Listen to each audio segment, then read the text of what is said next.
আমরা মেয়েরা সত্যিই অনেক স্বার্থপর, কারণ আমরা আমাদের ভালোবাসার মানুষের ভাগ অন্য কাউকেই দিতে চাই না। আমরা মেয়েরা সত্যিই অনেক মিথ্যেবাদী, কারণ আমরা হাজারো কষ্ট লুকিয়ে রেখে বলি আমি ভালো আছি। রাজা যদি গরিব হয়ে যায় তারপরেও তার মনটা থাকে রাজার মতন, কিন্তু কোনো ছোট লোক যদি হঠাৎ করে বড়লোক হয়ে যায় তখন তার অহংকার বেড়ে যায়। ওই যে একটা কথা আছে না, কুয়োর ব্যাঙ যখন সাগরে পড়ে তখন তার লাফালাফিটাও একটু বেশি বেড়ে যায়। একটা কঠিন বাস্তব সত্য কথা কি জানেন? আপনি যতই দৌড়ান সময়ের আগে সেটা কখনোই সম্ভব হবে না। আপনি যতই চেষ্টা করুন, ভাগ্যে না থাকলে সে জিনিস কখনোই আপনি পাবেন না।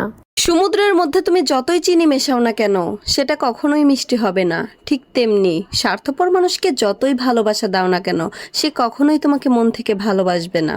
হাতের নখ যদি বড় হয় তাহলে নখ কাটতে হয়, হাতের আঙুল নয়। ঠিক সেরকম সম্পর্কের মাঝখানে যদি ভুল বোঝাবুঝি হয় তাহলে ভুল ভাঙতে হয়, সম্পর্ক নয়।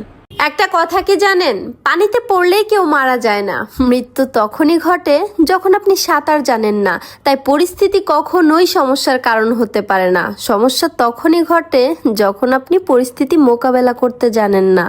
ঠকানোর আগে প্রত্যেকটা মানুষই এই কথাটা বলে, তুমি অনেক ভালো কাউকে ডিজার্ভ করো আর আমি তোমার যোগ্য না। ওরে বাটপার, কাউকে ঠকানোর আগে, কাউকে ভালোবাসার আগে তোমার মনে ছিল না যে তুমি তার যোগ্য না?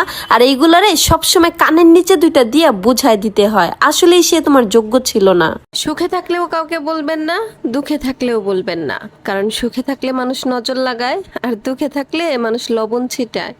শোনেন ভাই, সংসারে যতই অভাব আসুক তারপরও আপনার স্ত্রীর সাথে কখনোই খারাপ ব্যবহার করেন না, কারণ নারীরা অভাব মানিয়ে নিতে পারে কিন্তু স্বামীর অবহেলা আর দুর্ব্যবহার এটা কখনোই মেনে নিতে পারে না। আসলে সমস্যাটা আমারই, কারণ পান্তা ভাতের মতন মানুষগুলারে আমি খিচুড়ির মতন দাম দিয়ে ফেলাইছি, এজন্য তারাও এখন বিরিয়ানির মতন ভাব দেখাইতেছে। আসলে যে যেটার যোগ্য তারে ওইটাই দেওয়া উচিত।